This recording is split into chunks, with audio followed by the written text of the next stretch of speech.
Thank you very much. Good morning, everyone, and welcome to the newspaper review segment right here on TVC Breakfast.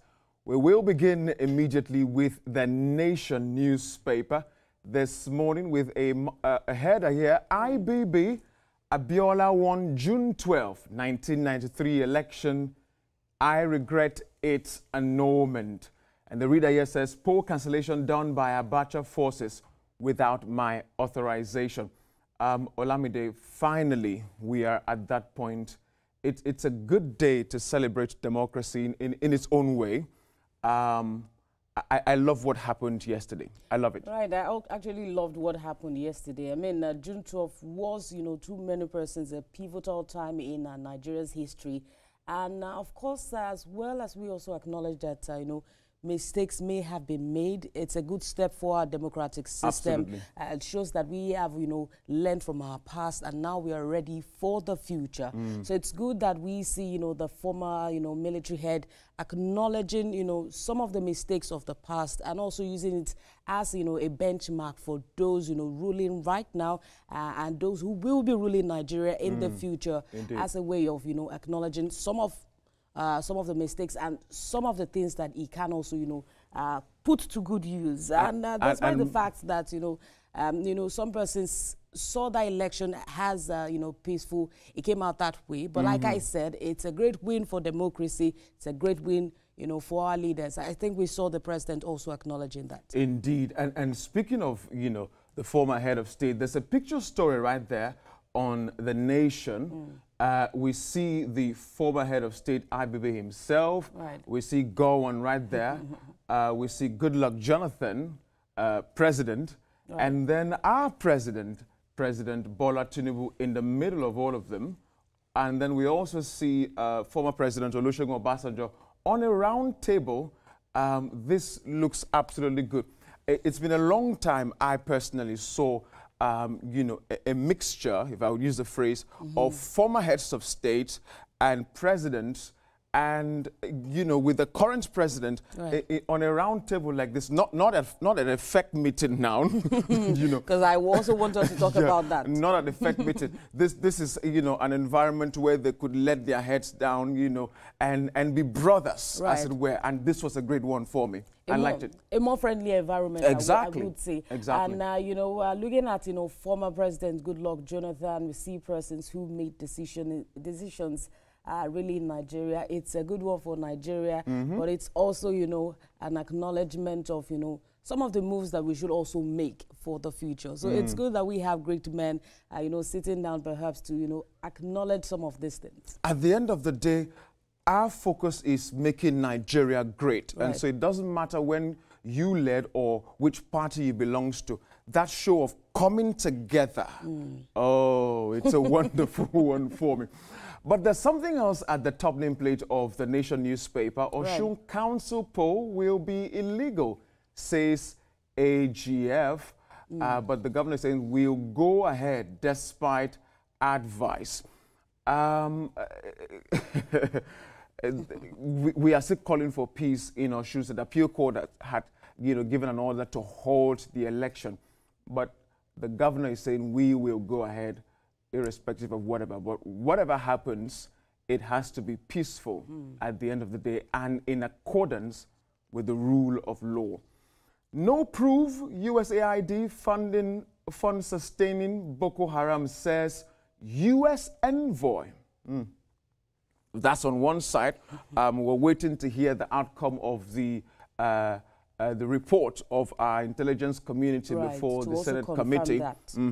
So we'll wait to hear what they say. And remove trade tariff on Nigeria's import, Fed government urges China. Heaps of sand used to block access to Benue CJ's office. Okay. Well, I think that's where we would let it off for the Nation newspaper this morning. I guess that was an attempt to prevent him from, going into the office. Yeah. I'm wondering how effective that would have been. But that would take us to the Punch newspaper, which is also, talking about yesterday's events. Knocks as IBB regrets annulling MKO Abiola's victory in 1993. Afenifere orders say Babangida's comments belated. And then we see a story here, which is on the bottom of the Punch newspaper. Tension as Natasha tackles the Senate president over seat relocation. I mean, we saw that drama in the House yesterday, and we also saw the Senate president also acknowledging that, something like this happened to him while he was in the House, on the floor of the House, and that, he gave reasons as to why this may have been done. Perhaps he did not sit well with Natasha. Natasha, and probably that's why we saw that. And another story here, well, that's a court story. Kidnapper Evans, now prison teacher, willing to forfeit 14 trucks. So, for us not to preempt the court, however, I see something, quite spectacular about Evans' case. Because, for every, court proceeding, at the last court proceeding, we saw that Evans acknowledged that he was a kidnapper. He was repentant. I'm just going to pick it up from there. Okay. That he was repentant, and he had already completed his schooling. And then we see, now he's a teacher, now in prison. That's a departure from what we see or what we may have known about him. But that will take us to also elections, as the AGF wants a delegate against the local government poll. IG dismisses the government allegation. We see that, there is a sort of disconnect in that, and now that the AGF has come out to, warn about the possible result of that, poll. But that is what we have for the Punch newspaper this morning. This Nigeria is our next paper this morning.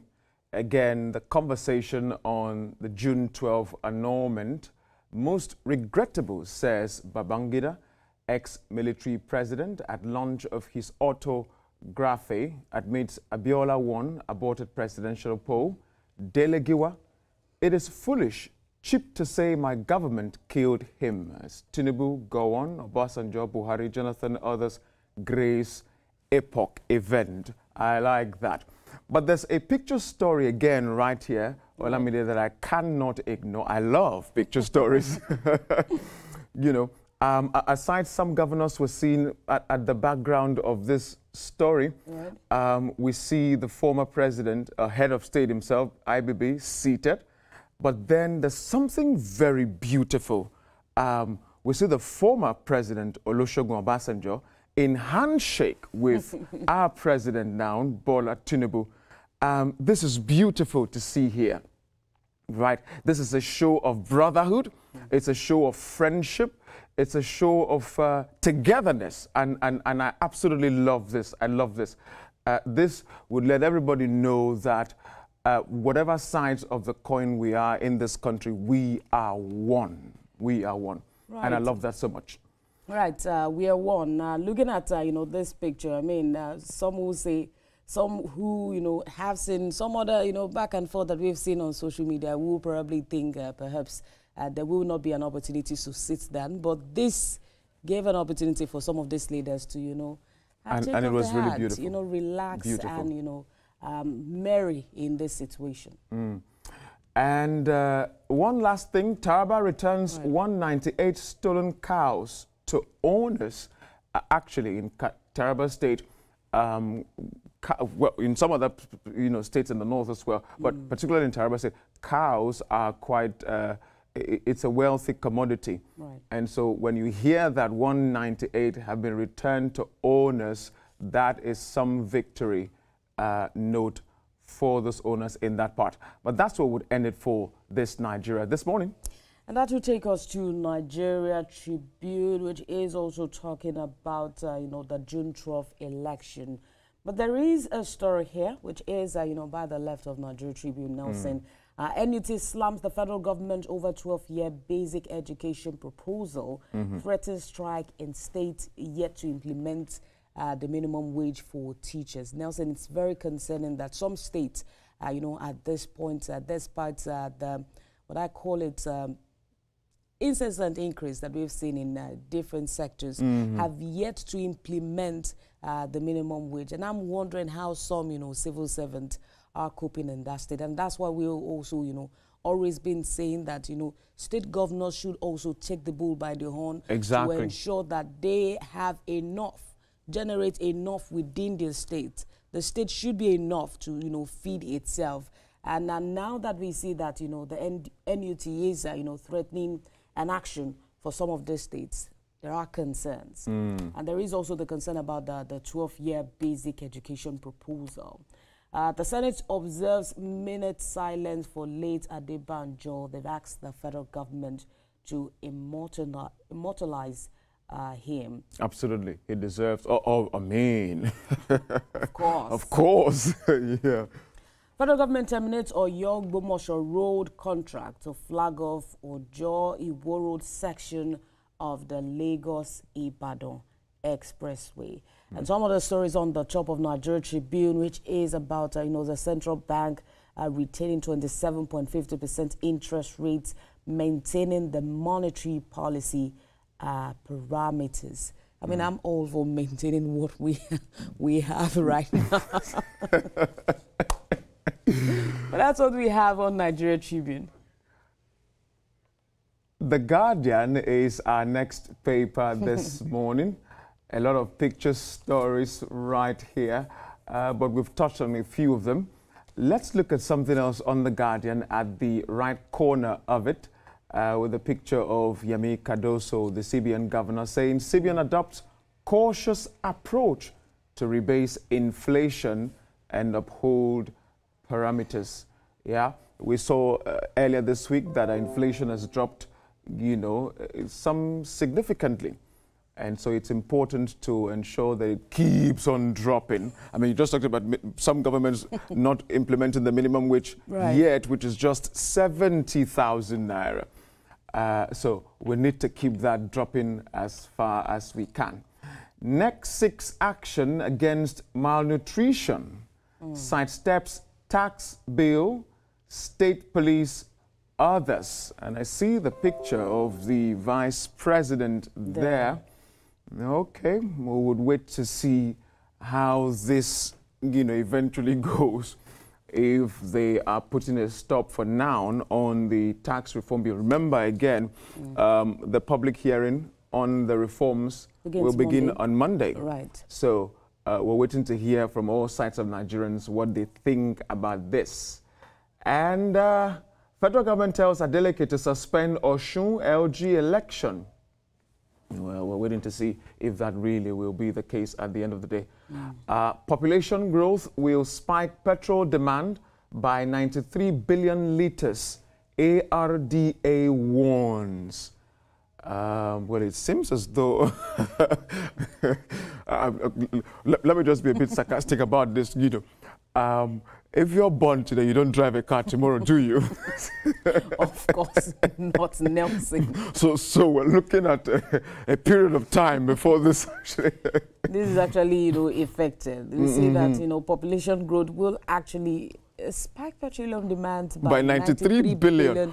What's the number of liters we use currently now that would give that increase, Because we're yet to really know the exact liters we use every day. We consume per day, and also, we also produce. There's also, importance to understand some of these figures. But we're a large nation. And of course, the level of consumption is very high. And that's why we've been, clamoring. Everyone majorly has been clamoring for, in-country production rather than this exportation, which will also... Import, you mean? Right, importation rather, which will, have to, put a pressure in terms of pricing and other, local importers and all of that. And so, getting all our refineries to work. Yes, getting all our refineries to work. I mean, that seems like a... So we're getting there. We're getting there. Yes, it is a step in the right direction. We'll get there one day. Indeed. But that's what it will take us to, the Daily Trust newspaper. And something here on the Daily Trust, which is the bottom of Daily Trust papers. Naira appreciate to 1,505 Naira per dollar as CBN retains interest rate. Nelson, what do you see about that? You see the Naira appreciating to 1,500.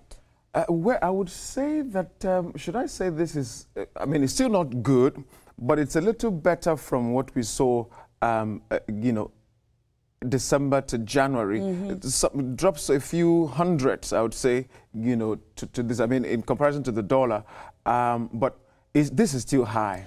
It is still high. Still however, we're also, you know, talking about how this is likely to, you know, impact businesses, impact production, and all of that. How it's going to impact some of these businesses, you know. The Naira appreciating to 1,505.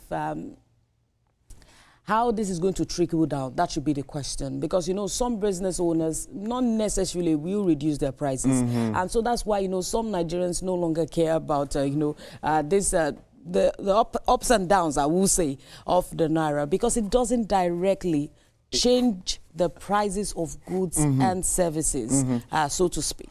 And this, you know, should I say the increase or the gap between the Naira and the dollar is why some Nigerians, remember the story we took some weeks ago, where the jeweler refused to be paid in Naira, because he felt it's too small in a way. So he wanted to collect his money in dollars. We need to constantly do everything we can to reduce, you know, the gap between the dollar and the Naira, so that our Naira can lift its shoulders up and stand competitively, which also means local production, manufacturing, you know, of course. manufacturing is strengthening businesses in Nigeria so that we can raise our head up. Right, and we see an increase in, you know, businesses saying that they want to trade in the Naira. And we've seen a response to that saying it is actually, you know, a crime. We have the Naira that we also need to, you know, appreciate. When we have a person, you know, perhaps for individual interest or, you know, business interest decide to trade in the Naira, it costs more for an average Nigerian who will want to have to, you know, convert that to the dollar or perhaps to the Naira. And so I think there should also be a clampdown on businesses who insist on being paid in the dollar. Although we see some other countries, you know, trading in the dollar. I think some nations like Ghana, there is a high level of trade in dollars, so to speak. But that aside, we see something interesting here, Nelson. 2 jailed for stealing lawyer's phone.